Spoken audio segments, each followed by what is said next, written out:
in the buffers. We're on the most amazing food trip. We're in Los Angeles, California, in Chinatown, with the world famous hot-filled chicken from Nashville, Tennessee.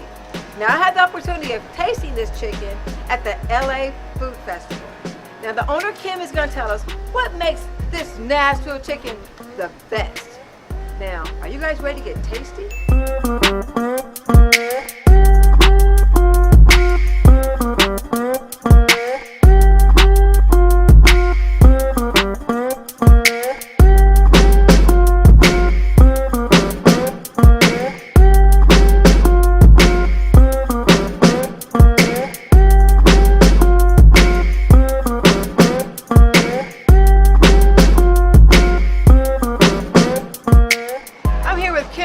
From the world famous hot-filled chicken from Nashville, Tennessee.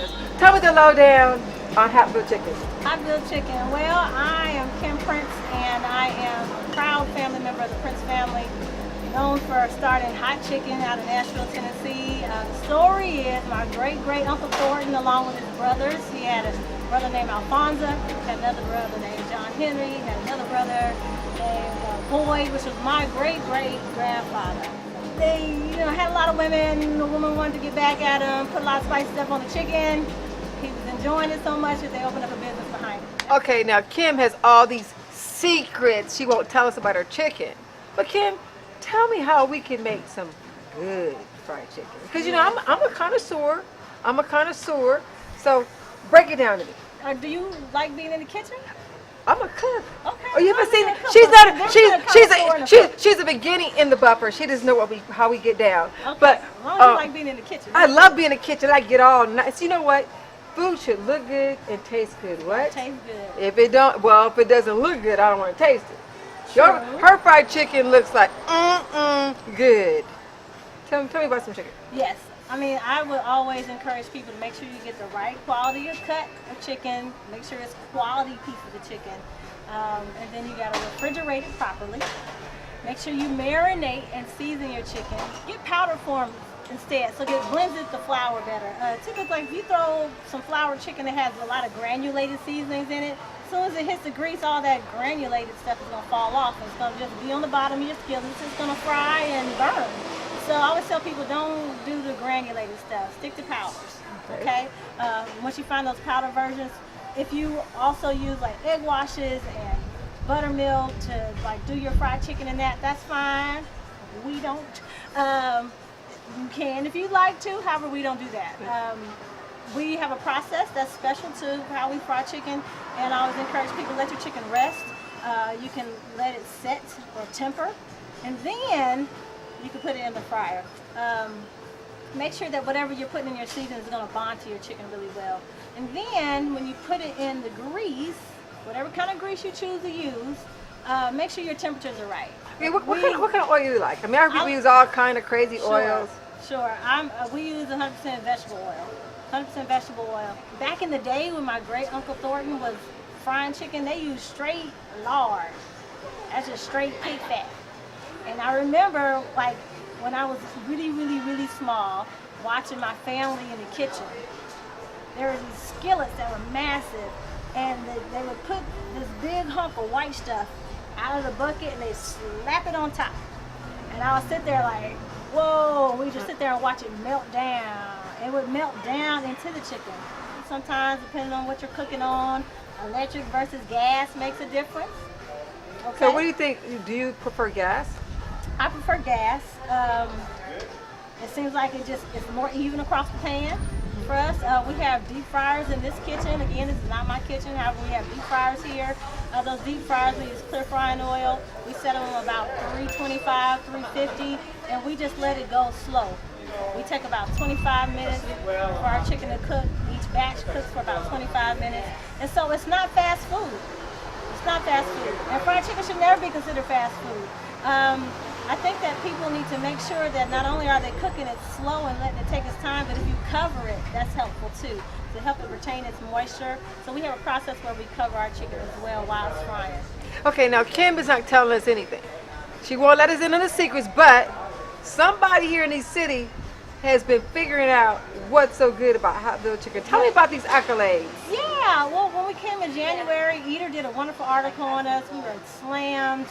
As soon as that article came out, we were working with one deep fryer, but we had a line that went clear down the street. I mean, this restaurant only holds about 65 people. And the fire marshal should have shut us down that day because we had like over 80-something people crammed inside, and then they were also down the sidewalk. Had no idea we were going to get that many people to come in, but I'm grateful that LA embraced it so much. And so, in addition to that, within another month, we got a nice little honor from hotliving.com. They voted us as one of the top 5 best fried chicken places in Los Angeles. We were also voted by a website called onegreatmove.net. They voted us in the top 5 places, top 5 fried chicken restaurants in LA. So I was like, we've only been around for like less than a month, but it was great. So, wow. I mean, one thing that we do is more than a passion project, it's a legacy project. My family, we want to share our Nashville roots with the Los Angeles community and all the tourists that come to LA. Hot chicken is not a trend because it's been around for a long time. Nashville style hot chicken has been around for over 80 years. And I'm glad that the rest of the world is finally catching on. Well, being a southern girl, almost myself, parents from Texas and Mississippi, I understand what she's saying. Now, if she's talking kind of fast for you, we can go down real slow. Oh, real slow. Yeah, really slow. First of all, she's going to show us what makes this chicken so good. We're going to taste some, and I hope the lens is going to be biting on some of this chicken. Okay, Kim, I'm looking at this really simple menu, and you actually have sides in here. And before we get to the amazing chicken, tell me about these sides. Yeah, I come in the day before, like on a Friday, and I start working all the sides up. I start with the mac and cheese. We got large elbow pasta that we boil. I put a lot of butter in it, salted butter. We've got 3 different cheese blends in there, plus we got pepper jack in there. We also have look at that. Red pepper flakes are added to it, and then we massage it with a whole lot of love. I actually talk to my pasta when I massage it. She talks to her pasta. I literally speak to it. My tummy's talking to me right now. I want people to enjoy it so much. There's a special herb blend that's in it as well. A lot of people try to figure that out. It's got oregano. That's one little secret I'll give away. It's got oregano in it. And it's delicious, and that's one of our most popular sides. And they don't have mac and cheese on the menu in Nashville. That's something I didn't grow up with. Really? Our restaurant in Nashville, the family didn't do mac and cheese. I decided to do that here in California because a lot of people were asking for it. This is not yummy. This is buffalicious. Buffalicious. That's a new word. It's buffalicious. Buffalicious. It's buffalicious. I like that. Okay, let's tell me about these amazing beans. Okay, the beans are, I call it the baked bean trio. It's got 3 different types of beans in it. It's got baked beans, black beans, and kidney beans in it. We also put a lot of brown sugar. We got some molasses in there. It's got real bacon in it. Vegans, don't even try it. You don't even try the beans. We have vegans that come in and eat the beans. They don't tell them They it's just bacon. eat around the bacon. Just No, eat they around. tell You them tell it's them? bacon, yeah. No, she's They eat telling- around the bacon. You know what? You know when these beans are good, when even vegetarians like, I'm just gonna eat around the bacon. That's Yeah, how you know eat your around food is good. There you But go. tell me about this kale slaw, because I'm all into kale right now. Yeah, I'm a yeah. kale fool. So kale slaw, they do coleslaw down south. However, I have kale slaw. We're in California. Now, California, they said when you go to California, you're gonna have to do it real healthy. You may not eat fried chicken. No, they eat fried chicken in California. We like good fried chicken. Yeah, they like good fried chicken out here. And I thought kale slaw would be a nice touch. So it's a simple thing. It's got carrots in it. It's got radicchio in it. It's got cabbage. It's got purple cabbage and kale. We also put cranberries in it as well. And so our dressing, simple dressing, it's got poppy seed in it, and it's a little sweet and it helps cut the heat from the spicy chicken over here. Well, I want to tell you, the kale slaw is important. I'm from California. I mean, I wasn't born in California, but it's hard to find good food in California. I think all the people in the world, you would think everybody would come here, but maybe they lose something when they cross the border. I'm not even sure what it is, but I love good food. So tell me about my amazing thing I'm about to chew on right now. Well, I don't know if you want to zero in so you can see all this. It's like a rainbow of colors. The important thing about our hot chicken is it's like we've got a couple of different levels of heat. Now, what you don't have in this basket is plain, because who comes to Hotville looking for hot chicken and order plain?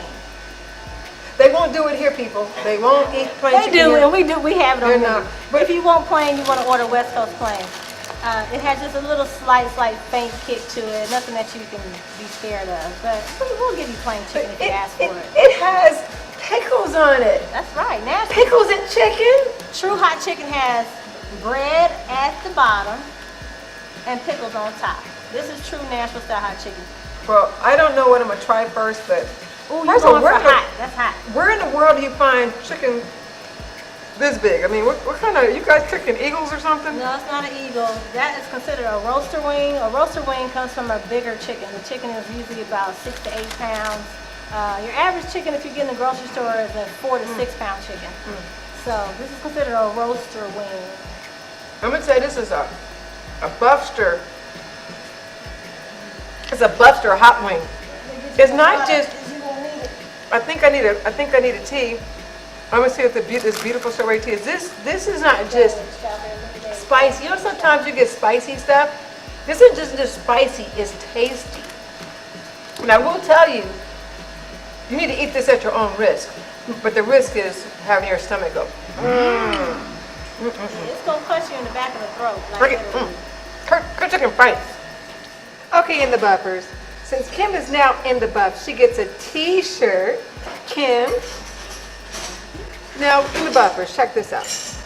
Kim started a business. It's not about gender or even age or even size, because she's pint size. It's about starting now, not tomorrow. Some of you people out there thinking, hey, I want to start a business. I want to have a daycare, a corporation, maybe be a writer, maybe quit your job. You know what? It starts now. Kim did it. I did it. And you can do it too. And in the buff, we'll see you again somewhere, someplace soon. See you later.